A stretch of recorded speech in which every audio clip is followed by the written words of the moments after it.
With 2023 beckoning and the election frenzy in the country becoming more stronger each day, politicians are increasingly becoming visible, making more and more promises. Primary education from grade 1 to grade 7 must be provided completely free. Every village, in 3 years, there will be a ball in a run solar. Patinongopinda tunhu chekutanga kukudzorerai pamakasiyiwa navaMugabe.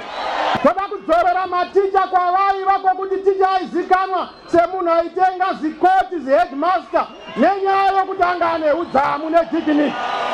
But are these promises going to be fulfilled?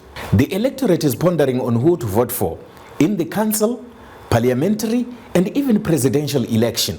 We bring you the candidate, where we interrogate their plans, their manifestos, their programs, to make sure that we give you information to make a choice on who to vote for. The candidate on Sly Media TV.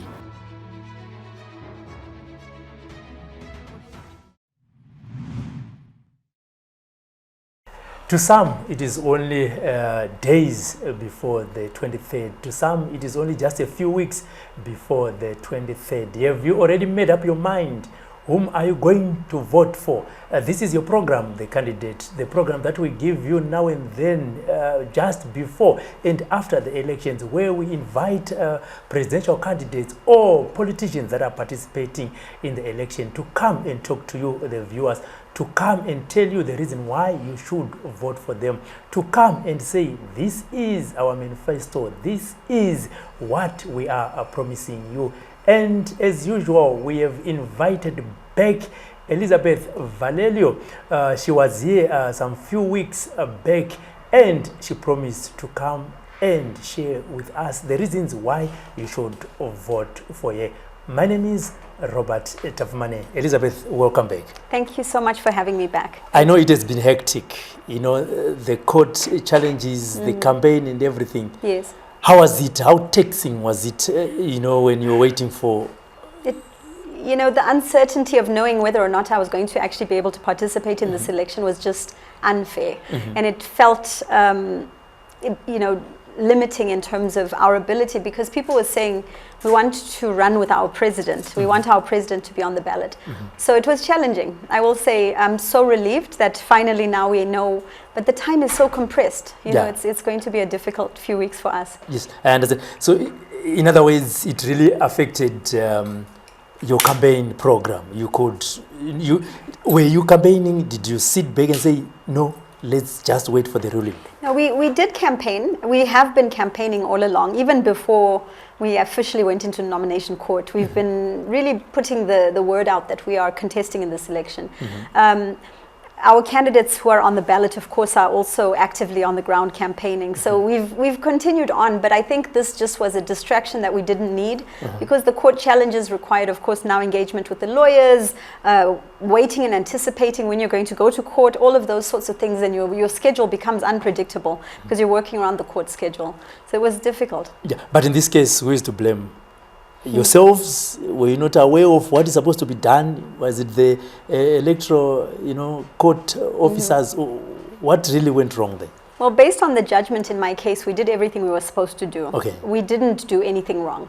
But the Zimbabwe Electoral Commission found it, you know, best to disqualify me based on what they viewed as an inadequate proof of payment. Okay. And so I can't say who is to blame, except that the judge has essentially said that I did what I was supposed to do. The same thing applied with, it's not just one court case. We've had 31 court cases in the High Court, appealing candidates who are supposed to be on the ballot. As of last week, Friday, our vice president was now in another court case where he was called in with the other 12 CCC members. He's been removed from the ballot. He's supposed to be contesting in Bulawayo province, and he's now sitting, you know, with uncertainty, having to go to Supreme Court to contest, to appeal his case. So this is just, it's to frustrate or distract you, I'm not sure, but at the end of the day, we are remaining focused, we're steadfast, we're going where we're going. We want to be on this election, we want to make sure that we have a presidential candidate who succeeds and goes into office. But in your own view, it looks like this is an election where, you know, politicians have been in the courtroom much more than, you know, campaigning. Yes. Is this the way that, you know, things should be done? Is there any political party, are there candidates that are also afraid of this election? And they are saying, for us to win this election, probably let's get some bite from the judiciary. It doesn't bode well for those who are trying to protect their places in government right now, in my view. If I was to go to an election, I say all the candidates that want to contest with me should be on the ballot and given the chance to prove that they are equally as good or better than me, so the voters can decide. But in this instance, it seems there are so many discrepancies, and it's not just for UZA.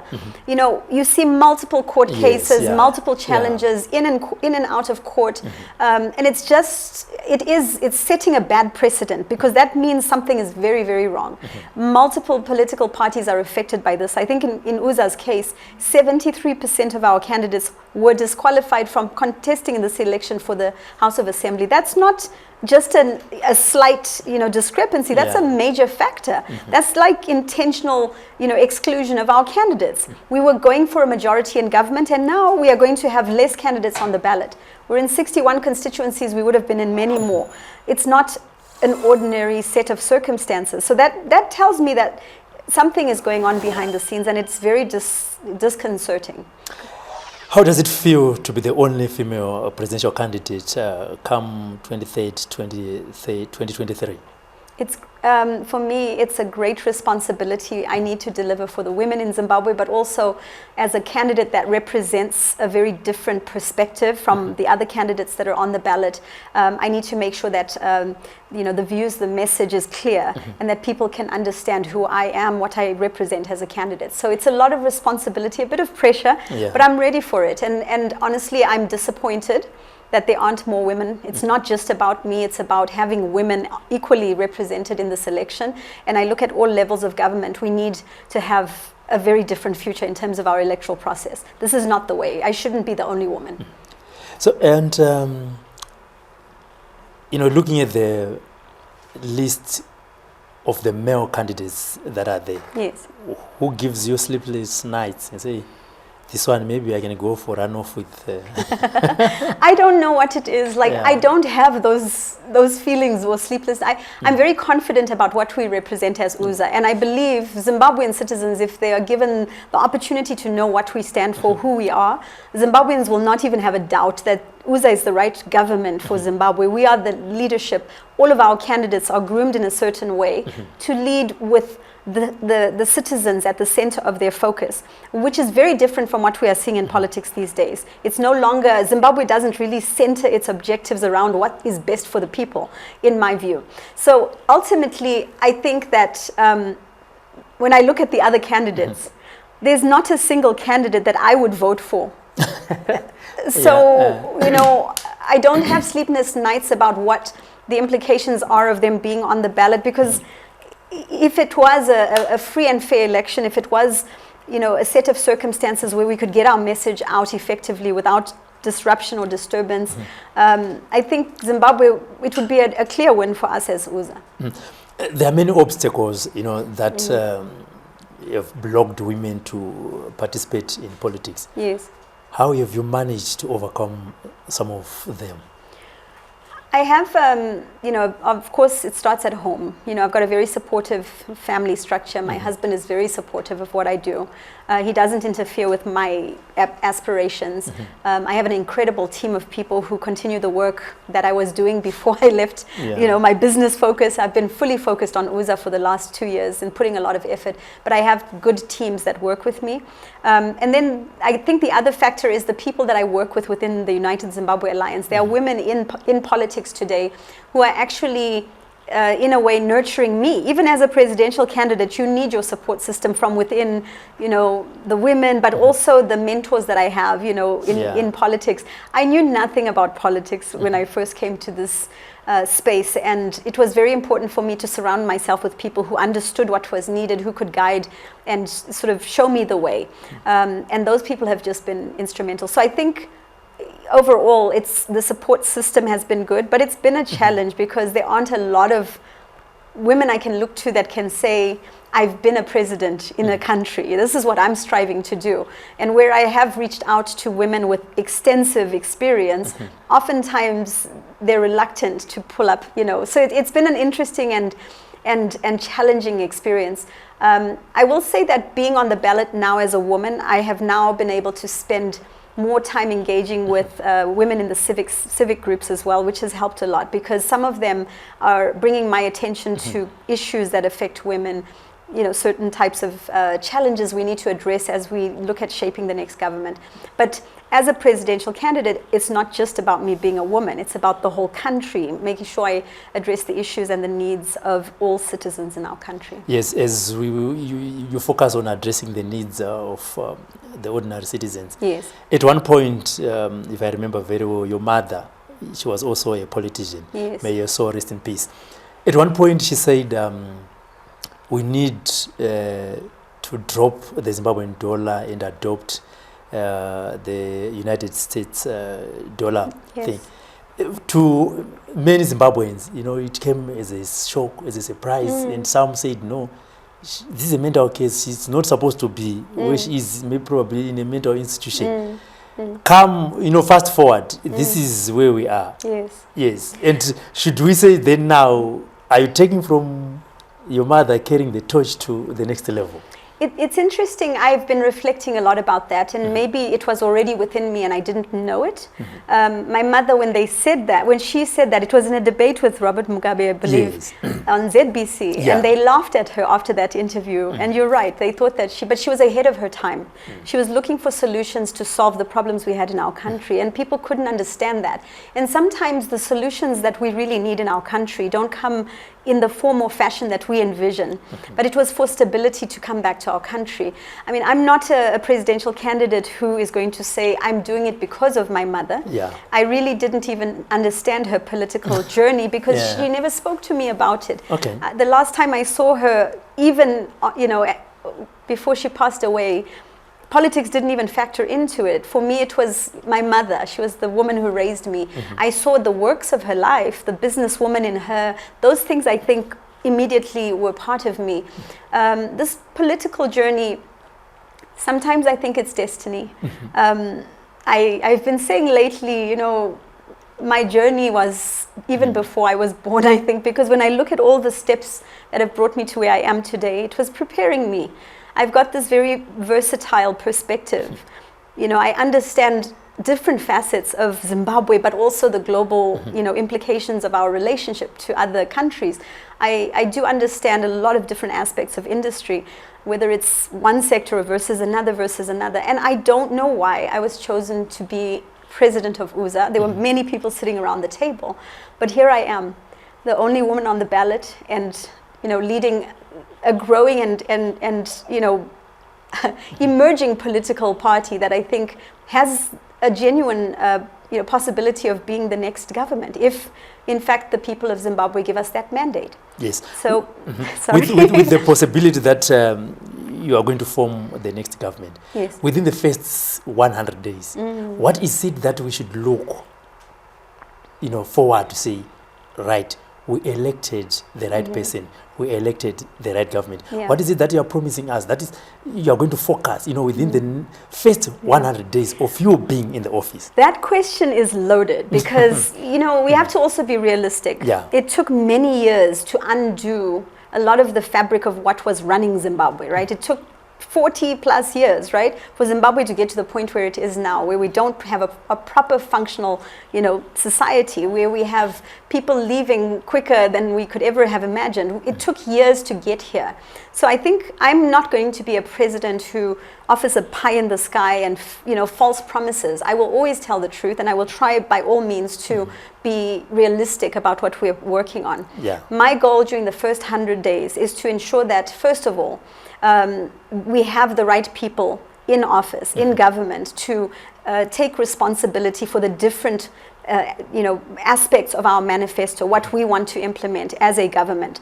And so we need to start looking at, for example, who is it that is going to truly ensure the execution plan of our, restoration of our economy? Who is it that is going to make sure our healthcare sector is going to be in order. This is going to be a group of people who are working together for the first time in a government that has a lot of challenges that need to be overcome. So my first 100 days are really going to be about making sure we are implementing leadership within all of the various institutions, the different aspects of government, looking at how are we going to address and review all of the different challenges we have in our country. So when you think about things like corruption, we've got to go through a review process and make sure we are auditing and understanding what's going wrong. Why do we have this core issue throughout Zimbabwe that's permeating into all aspects of our lives? That may not on the surface show up as something that people can say, look, she's built 500 classrooms. I'm not going to, again, give unrealistic promises. It's going to show up in the form of a better functional society. We are going to also make sure that ultimately Zimbabwe gets to the bottom of the way that we treat our citizens. So you'll start seeing a retraining of the security sector, making sure we look at what it is that we need to do to create a stable and safe environment where citizens are no longer feeling like they're being harassed in a way or challenged on the streets. We're going to ensure that the judicial system, has to be looked at. These are all functions of different individuals within the government that need to be addressed. So it's not really about what am I going to do, it's what am I going to execute during that first 100 days. So you talked about, the caliber and qualities of the people that should be part of your government. Yes. How are you going to, search for these people to Takabas? If it means we need to change our behavior so that in the next government probably we'll be sitting somewhere. Yeah, I work. Look, we need to make sure that there are different aspects of what needs to be. I mean, you think of the media sector, right? There's a lot of talk about what's going wrong in media. People aren't being given the platforms, all of this sort of thing. But at the end of the day, we've got a good starting point. We've got brilliant people in our country. Let's look for those experts who can now look at the bigger picture, right? It's a dashboard. You've got to look at the big picture and see now where are we having shortcomings. A lot of people have asked me now, how is this and how are we going to identify and take shape? That is really the focus of what I'm trying to do over the next couple of weeks. As I go into office, I'm going to have to ensure that we've got the right people in place. One of the issues that is affecting probably ordinary Zimbabweans now is the health sector. You go to any hospital, it's either the doctors are not there, the nurses are not there, the mshonga, akuna. It's just a hospital as the institution. How are you going to address the issues affecting the health sector? And in fact, like they are dying unnecessarily at the moment because we are not well equipped. We don't have that safety net in the healthcare sector. So as far as healthcare is concerned, you have to look at it from multiple perspectives, because there's the government function of healthcare, which is the clinics, the government hospitals. We have to make sure that we bring back qualified doctors to this country. It starts by first making sure we've got the economics right to be able to pay them. If you don't pay your doctors well, if you don't have a pipeline of nurses coming out of nursing school who want to stay in the country, you're not going to be able to have a functional hospital, no matter how fancy you create the building, if the people to run it are not there. So part of our objective with the healthcare sector is, first of all, to re-engage the healthcare community, to make sure we start to create a channel to bring them back. We have to make sure that we as a government are managing our resources properly so that funds are going towards the healthcare sector. Right now, I don't think they're being funded adequately. Funds are being utilized in other areas, but not for the healthcare sector. I like to say, for example, the lavish extravagance of the government officials needs to probably be curtailed in order to make sure we're doing the things we're supposed to do as a country. So we're going to fund our healthcare system. We're going to make sure we put in place all of the necessary elements in terms of refurbishments, equipping the hospitals and the clinics, building new clinics. Every community should be able to know I can get to a clinic or a hospital within a reasonable period of time without challenge, so that I'm not dying along the way. When it comes to medicines, I mean, I really am a proponent of homegrown innovation. I want to see us starting to invest in research and development, creating our own medicines in Zimbabwe. Yes, we will use medicines from other parts of the world, but why not also start developing our own pipeline of products in our own country. We can do it. We've got the capacity. We've even got people making medicines like I was in other countries. Why can't we do it here in Zimbabwe? We also need to look at lessening our reliance on sort of the aid-driven, like, donor-funded, hospital systems. We need to start driving entrepreneurialism in the medical field. The more we have people starting clinics, diagnostic centers, manufacturing medicines, the more money they are generating, the more jobs we have in Zimbabwe. So that's a vital part of industry. It's an overlooked part. People think of the healthcare system as something which is supposed to only be like giving out everything for free, but there are also benefits to having entrepreneurs in that space. It contributes to the development of our nation. We will have a world-class healthcare system in place for Zimbabwe, and we will ensure that our elderly are able to get adequate quality healthcare without the burden of not having the ability to pay. Right now, everything is about what can you pay, and most people have to actually go as far as South Africa to get quality services. We want to have that available here in Zimbabwe. And then for individuals who are employed, as we start to create more jobs, let's make sure they have health plans as part of their job package, like their benefit packages should include health plans. And so you'll see a whole nother private sector emerge around coming up with these health care plans and ensuring that they're working with government services, and it becomes a win-win all around, where you're creating more jobs, more opportunity, but you've got that safety net of knowing I don't have to pay a lot to access the doctors and the nurses that I need to. Zvinambo yangu kuwedza kuvanobva kuti nai Madam President tazvinzwa zvamuri kutaura kuti isusu vakwegura ndio zvamuchange muchitipa. Saka mari yacho ichabva kupiko nekuti nyika imwe cheteka ine vari kutotonga izvi nezvasi vari kuzvitadza. Saka nyika mari inozobva kupi yekugadzisa zvipatara zvavanga vachitaura, yekubhadhara ana chiremba, ana mukoti, pamwe chete nekuzobhadhara nekutenga mishonga inova iri kushayikwa kuchipatara.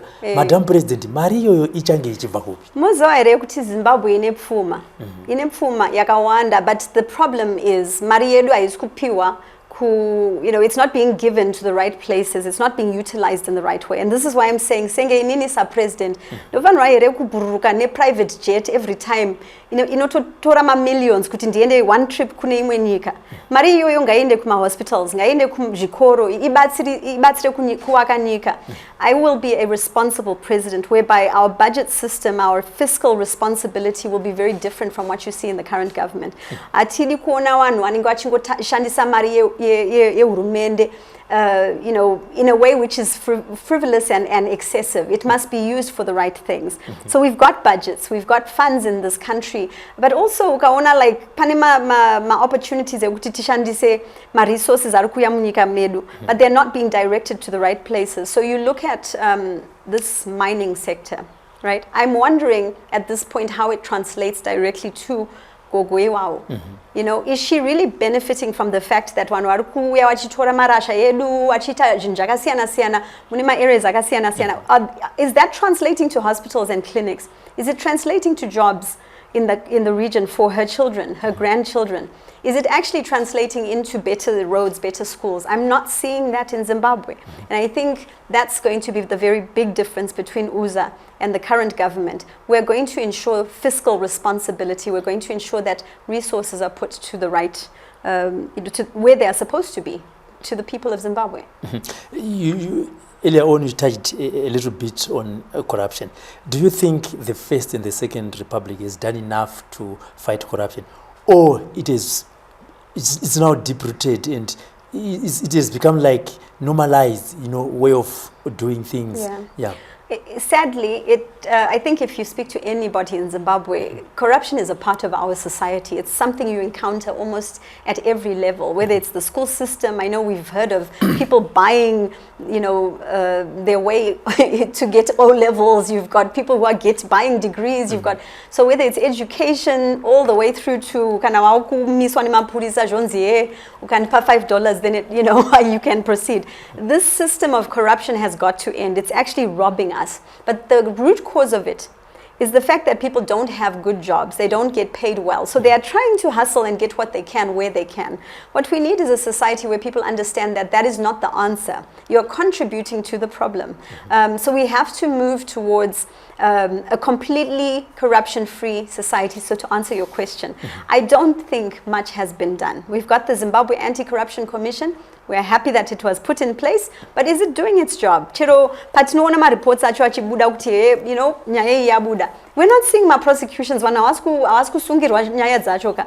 So what progress has been made in terms of corruption? In my view, very little. If anything, we are becoming worse. We are regressing in terms of corruption. Nyaya ye corruption yawanda. It's like it's now it's perpetuated into everything that we are doing. So I do hope that at some point this institution, the Zimbabwe Anti-Corruption Commission, will be utilized for the purpose that it is meant to, and that is to tackle the issue of corruption. I'm a big believer that we don't need to reinvent the wheel.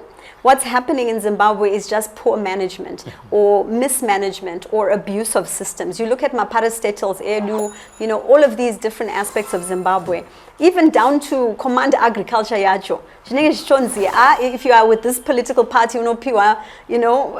it's not okay that you selectively, provide resources to citizens based on a political platform. And it's happening because my own party members have said, taku resources because of the fact that we are with an opposition party. This isn't how it's supposed to be. So corruption starts at the top and it works its way through society. It has to be stopped from the very top. But why is it, you're a politician yourself, why is it, as politicians, you want to divide Zimbabweans, to be enemies, when you differ on ideas on how to take Zimbabwe forward, when you differ on which political party you want to be affiliated with? Why is it you impact hatred, within the electorate as politicians? Because these things start from the message that comes from the top going down. Yes. I think your point or your comment is not referring to UZA, because as politicians. As UZA, and that's one thing that is distinctly different about us. We don't create hate. We don't antagonize. Chero even tichizoguti urumende yati konera. We don't even we highlight the shortcomings, but we don't criticize, attack, or in any way try to victimize anybody. But that's a very big facet of politics in Zimbabwe. It's this divisive, polarizing system that, if you are not with me, you are against me. And that's not the case.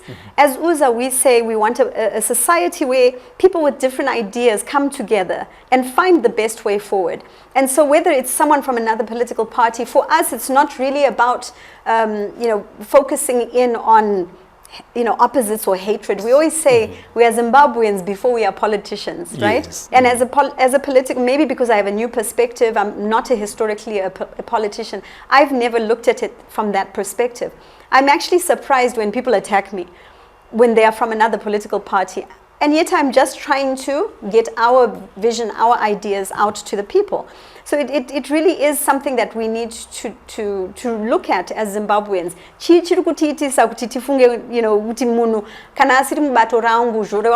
They are my enemy. It shouldn't be like that at all. We are supposed to actually first say, even in a family, we don't all do the same thing. We don't all pursue the same things. You go in your career path, I go in mine. But politics now, it's like we have to hate each other. It's not necessary. It needs to change. And I think it starts again with those political parties that have been around that think they own all citizens. They think they own all votes. They think they own Zimbabwe. It's not supposed to be like that. Zimbabweans are individuals with the right to choose what they want, and we need to give them that freedom to be able to make those choices. So how have you been received in some of the places, looking at Zimbabwean politics, the urban is dominated by one political party, the rural is dominated by one political party. You are coming in as a new, outfit. How have you been received within these two, places? I would say very well. When people know about us or when they get to know UZA, it's it's always like refreshing to them, because they realize, at last there's a political party that makes sense. Now, of course, when we first started the party, people were suspicious and they were saying, what is the real motive, and why is this lady who looks like this now the president of a party? Honestly, people ask all sorts of questions about even just my appearance, and then they get to know me. Like, I am a child of this country, a person whose soul is connected to rebuilding and nurturing our nation. So once they get to know us and our candidates, they realize, now they are serious. And we've been so incredibly received. I must say, we started for the first 2 years in rural areas. That's where we focused. We only recently started looking at urban areas. And it was because we wanted to know, will Zimbabwe really embrace us? And everything which we received was from people saying, this is the future we want, this is the Zimbabwe we want. So we really, we intentionally spent time trying to connect with people, the citizens, real people on the ground. I think Zimbabwe is ready, and they love Uza. Once they know us, they love us. The problem is, with the short span of time, we haven't been able to reach every citizen. But and I think even this issue of me being the only woman on the ballot, it's in a way been a blessing in disguise. People are realizing there is this person who we didn't know about before. The issue has come to the fore, and it's giving people, it's getting their attention. So, and one of the issues, that is always topical, when it comes to Zimbabweans, is the issue of land. As a politician, do you think it was worth going to war to some of those that have passed on, fighting to liberate Zimbabwe and get the land from the whites? 40 something years now, do you think it was worth going to that war? Pre-independence, we had major issues in this country. I'm a person who has seen it from both sides. My father was white, my mother was a Zimbabwean Shona woman, a black woman. And I had a father who couldn't stay in his own community because he was married to a black woman. He couldn't bring his wife to the community where white people lived. So we had racial issues, right? But when it came even to the issue of our land, people weren't able to enjoy and experience the same equal opportunities. There was discrimination, there was segregation. Black people were told to stay in their corner. It was not free and fair for our people. And I saw it from both sides. Honestly, my mom, before the independence struggle, she was one of those people who sheltered Wanwai Gadzira, like they were preparing themselves to go to the liberation struggle. I found this out after she passed away. She was very much involved in freeing and bringing Zimbabwe forward. I think she wanted for all Zimbabweans to have an equal opportunity. The land redistribution process was not handled well. I always say it's like a natural disaster or a tsunami which happened that you can never reverse. It was not handled well. People, gave their lives so that we would have equality, but I don't think they anticipated that it was going to become such an ugly part of Zimbabwe's experience, and what the global community even views as now where we are today, a process that was handled responsibly. But it was necessary for us to be able to ensure black people in Zimbabwe's majority had access and the ability to have land and to have opportunity. Zimbabwe, as we go forward, needs a much more stable and a more unifying approach if we are to become a global leader in terms of our re-engagement of the international community. And we need to resolve whatever issues we still have. For example, there's still the issue of compensation of farmers who never got compensated, right? There was a promise from government, I know, that still hangs. Zimbabwe says they have no money to pay this and that, right? So we've got to work past that so we can have that behind us. But we will not, as UZA, be reversing the land redistribution program. What we are going to do is make sure that we can restore confidence in land ownership. We can ensure land tenure. We need to make sure that the Zimbabwean people, when they go to invest in a project and cultivate and develop their land, that they have confidence that it's theirs, that there will be title deeds for the land that you have, for your homes. You must be able to know there's going to be no interference from government and the withholding of property because you are not politically aligned or whatever reasons it is that cause people to lose their land in Zimbabwe currently. So we are going to ensure a very rational and fair and equitable policy going forward. We need to audit the Lands Office. I don't even think that it's even organized enough in terms of the way that currently who the affected are and who is supposed to have what. That needs to be streamlined and organized properly. But then going forward, distribution must be fair. It must not be based on kinship. It must not be based on which clan you come from or any of that sort of thing. It's got to be fair and equitable for everyone. And we want people to have the confidence to re-engage in investing in our country because they will know that the policies that we have are stable and can be counted on in terms of long term. Yes, I know, Madam President, you've traveled quite a lot. Yes. What is the message from Zimbabweans that are living outside the country? What is it that they want? What is the kind of Zimbabwe they want? The sad part about Zimbabweans living in other countries, they just want to come home. They want the life that they had growing up, experiencing Zimbabwe, not being in another country. In a lot of the other countries that I've been to, our own people are not always treated as in the best way. They're not. You've got a lot of people right now saying, "I want to go and become a care worker in another country." The life when they get there, they realize it's actually not better. They're also in a way marginalized because they're coming in from another country. They're not treated as equal citizens in many of these countries, and I think a lot of people are being exploited out of desperation to go elsewhere. So those people are watching Zimbabwe and saying, "When I can go home, when I can do ABC in Zimbabwe," and they want to engage. There's just no confidence in the future of our country. So even today in diaspora, we have people with substance, with their own resources. They've built careers. They've got resources to reinvest in our country, but they won't. They'll help their family members. They'll, contribute to the remuneration of whatever, but they won't actually come and put roots in the country because they're afraid of what comes tomorrow. They want to be home. That's the biggest message, loud and clear. Zimbabweans, I haven't found one Zimbabwean who says, "I love this place where I'm living." Yes, they might have good lives in some of the places, but most of them, I know because I lived in the US for a number of years when I was going to university. I wanted to be home just like every other person I met. So now is UZA. What is it that you are promising them?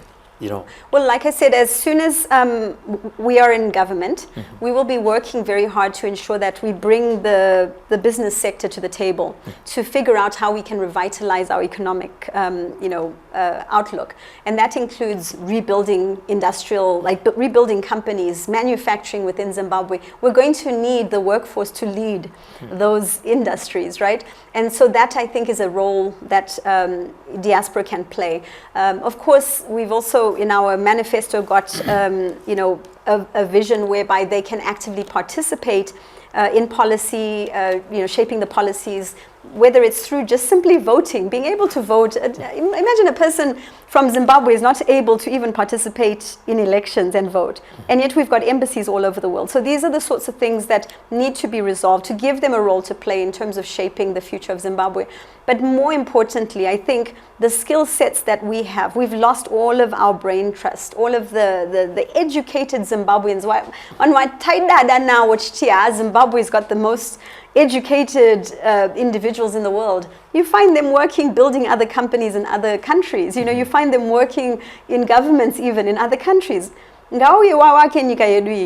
They must be able to play a role, whether it's in business, in any of these sort of government services, bringing their expertise towards bringing our nation forward. We want to be a modern nation that has sort of the outlook, but inherently they must be here to engage in homegrown solutions.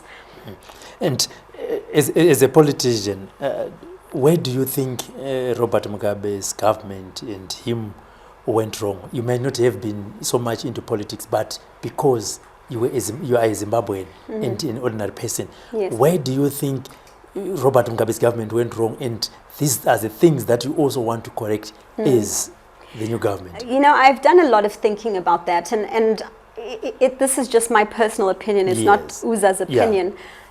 I think that what went wrong with Robert Mugabe and others who have been in positions of power in government, they saw what they thought was the epitome of leadership, power. They sought to become what they were trying to displace. And so they saw Anna Ian Smith and they saw colonization, and they thought that means, you know, power and leadership. And they wanted to mimic in some ways what they were seeing from their predecessors. This is just my opinion. And I think this is where they went wrong. Now, Robert Mugabe was unique in a way. He started off doing and saying the right things, and seemed to have a heart for uplifting communities with education and such. But I think ultimately power has a way of corrupting an individual, particularly if it's something that gets to a certain level, and they lose sight of the mandate that they have and who called them to serve in the first place.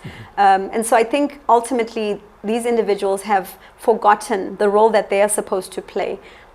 They should be here to serve the citizens of Zimbabwe. It's not about enriching yourself, your family, trying to accumulate as much wealth as possible.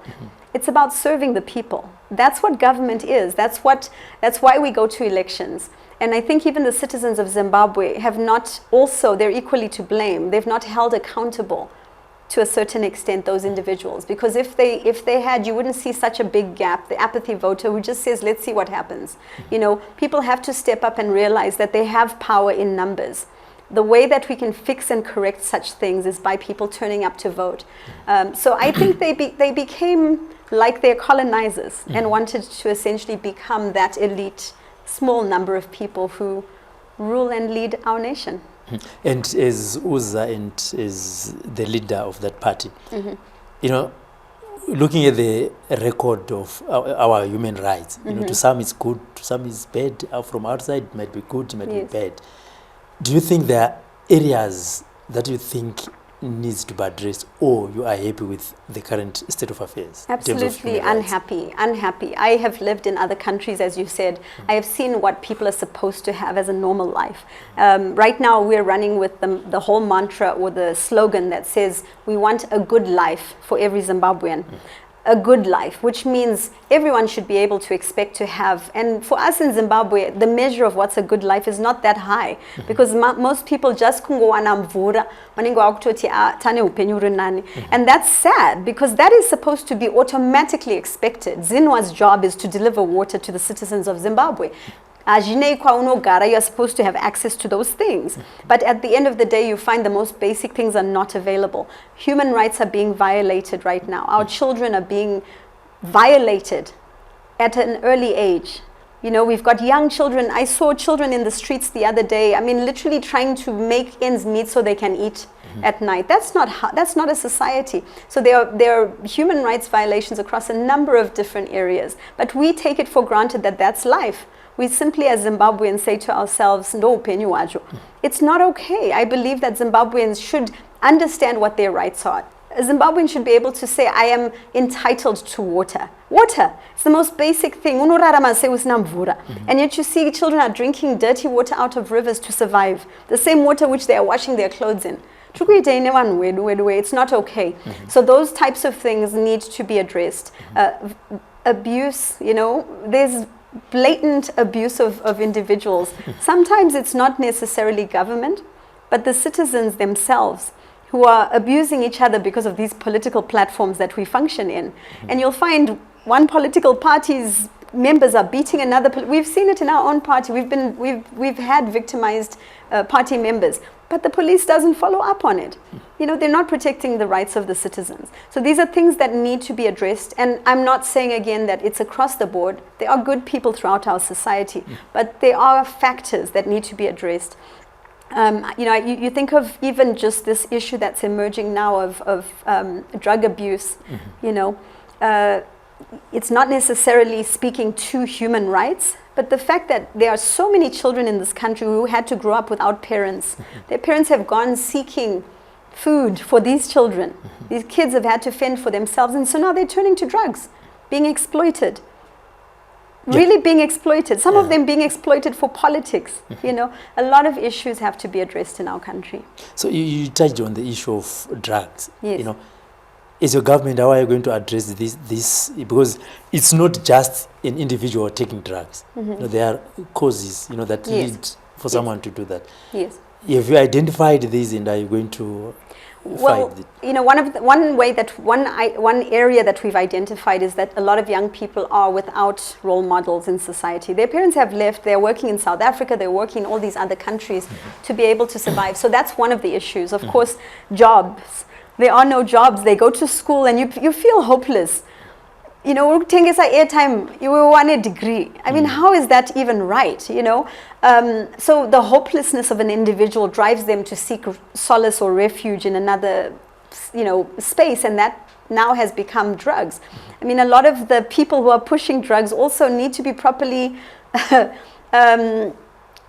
exposed and dealt with, because, you know, I had a conversation with a young man was it day before yesterday, and he was telling me, we all know who's selling these drugs, and even the police know who's selling these drugs. Okay. But no one is addressing it. It's actually a known fact that, especially in Harare and some of these urban areas, there's a big, big problem. But ultimately, the factors that are affecting them, we've identified, and we now are saying we need to have spaces where young people can go. They can get counseling, you know, whether it's psychological, rehabilitation, give them something to do so they are occupied.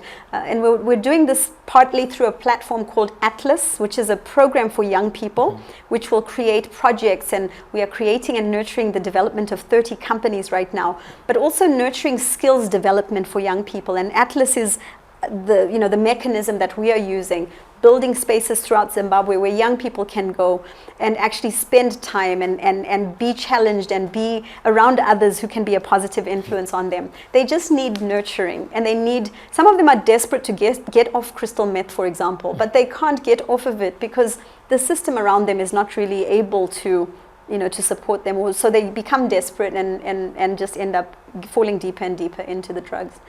And so being the only female candidate, you know, on the ballot, do you feel, or have you experienced, you know, that love from other women and say, now we have our own and we are going to vote for her? What has been the response from, you know, women around the country? It's been amazing. I can tell you that in the last few days since getting on the ballot, you can feel women are excited and they're looking at, I've met so many women that I didn't know 2-3 weeks ago, and every woman I have met has just said, vote ipapo. Because at the end of the day, I think women, it's the first for us to really be able, we've had female presidential candidates, but in this instance, it was a battle to get a woman onto the ballot. In this instance, it was so clear that we almost had no woman on the ballot. So it's now not really about even political affiliation, it's about we want that candidate in office. And I've received such an amazing response. But women's organizations as well. I mean, I think after the court ruling, I was so thankful to see all of the messages that came out in solidarity.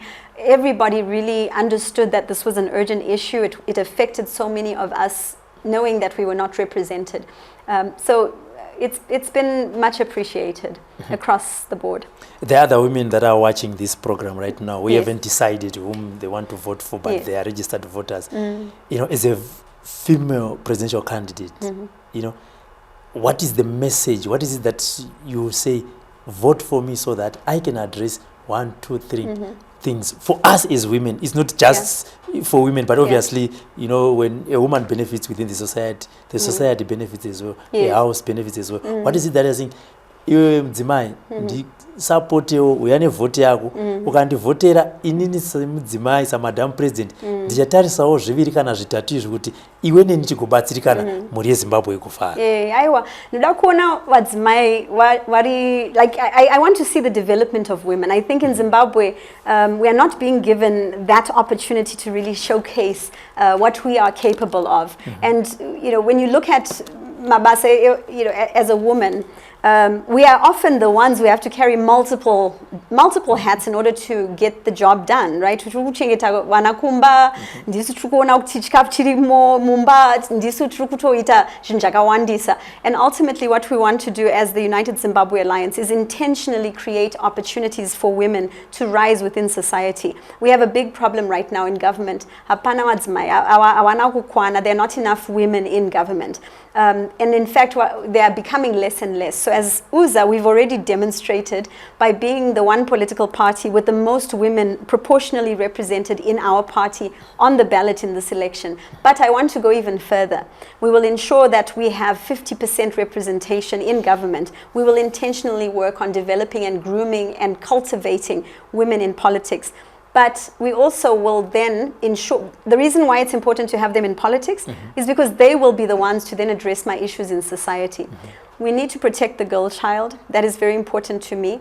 I feel that in Zimbabwe, historically, women were not given the same opportunities. Educationally, you wouldn't see women going and becoming engineers in numbers. You know, now we are getting more and more of that, but we need to really support the development of professional women in society. So education, or young women, we want to make sure they go further and that they're able to become leaders in whatever area they want to be in, whether it's in the industrial sector, whether, you know, we can have women in mining. We want to make sure that they are also leading in terms of industry and industrial development.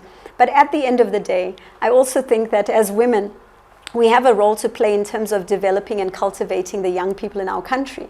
So, I think we can create a different future for our children.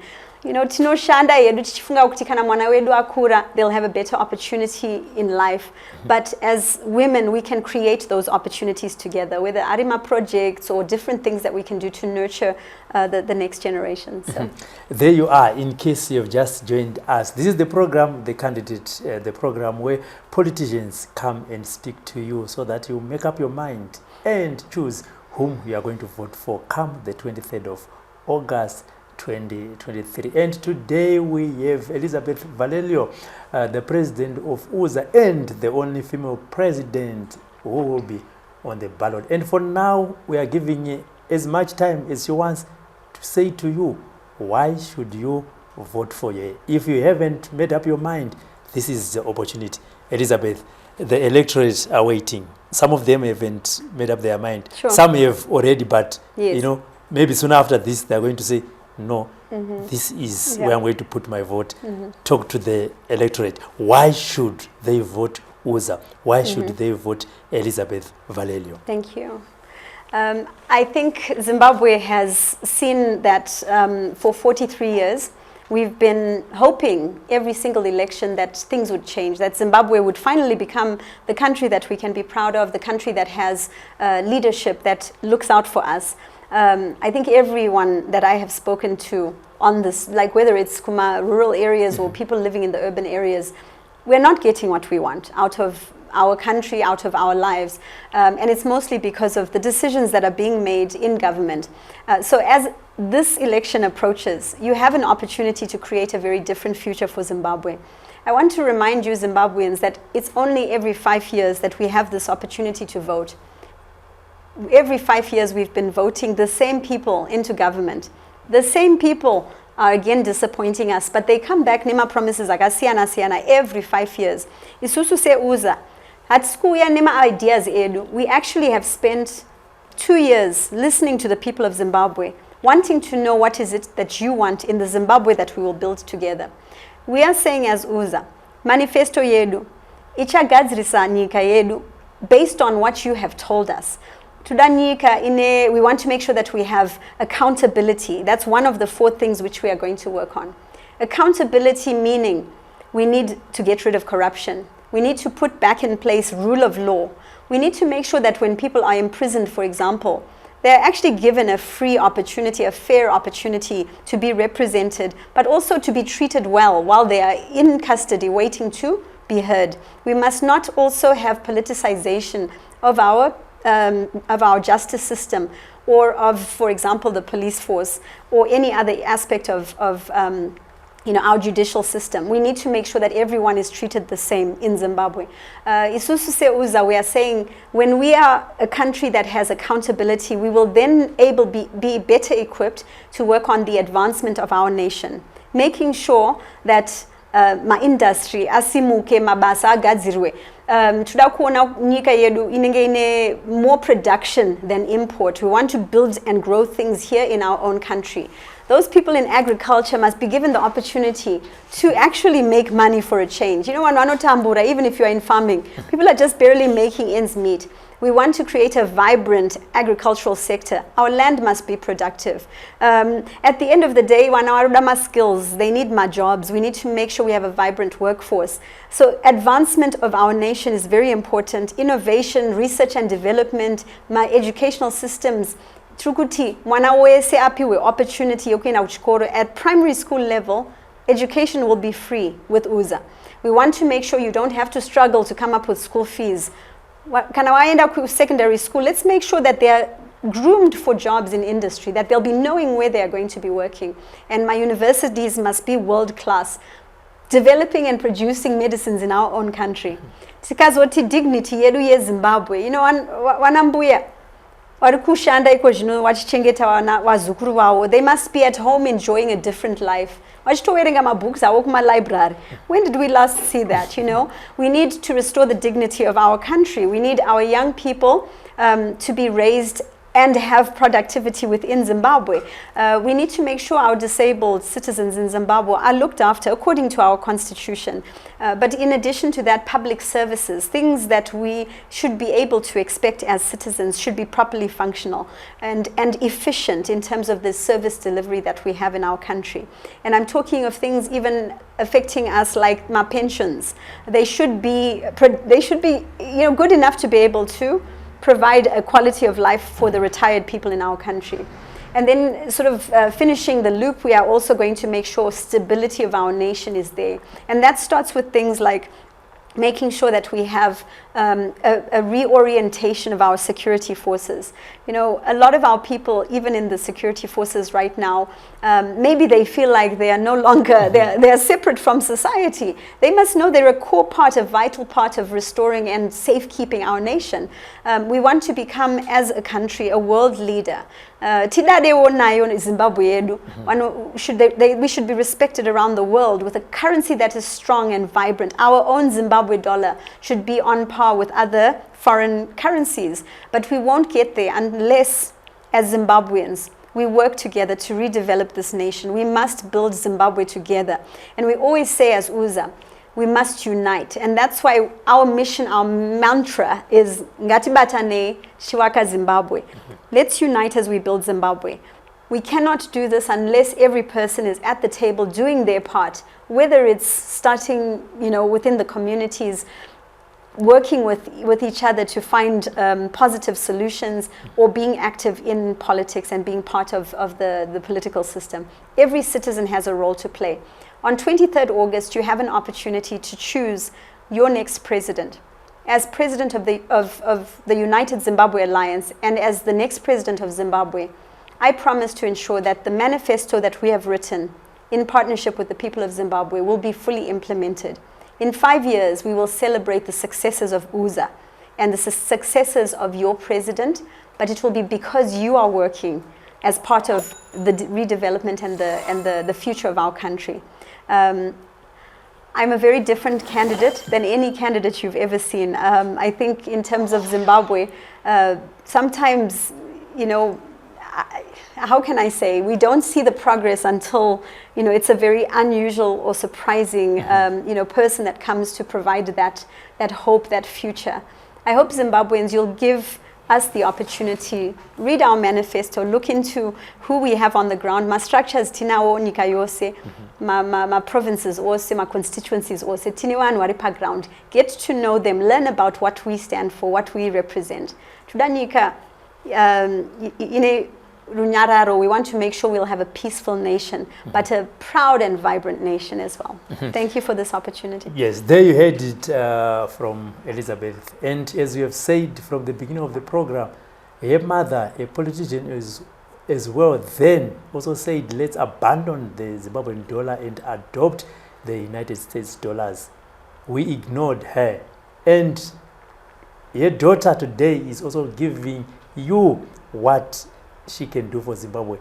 Ignore her at your own peril. My name is Robert Tafmani. This is the program, The Candidate. See you in the next program. For now, bye-bye. With 2023 beckoning and the election frenzy in the country becoming more stronger each day, politicians are increasingly becoming visible, making more and more promises. Primary education from grade 1 to grade 7 must be provided completely free. Every village, in 3 years, there will be a ball in a run on the solar. patinongopinda chinhu chekutanga kukudzorerai pamakasiyiwa navamugabe.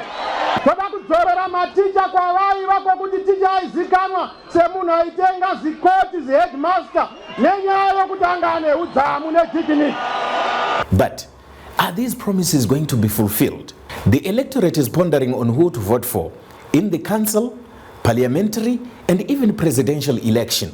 We bring you the candidate, where we interrogate their plans, their manifestos, their programs, to make sure that we give you information to make a choice on who to vote for.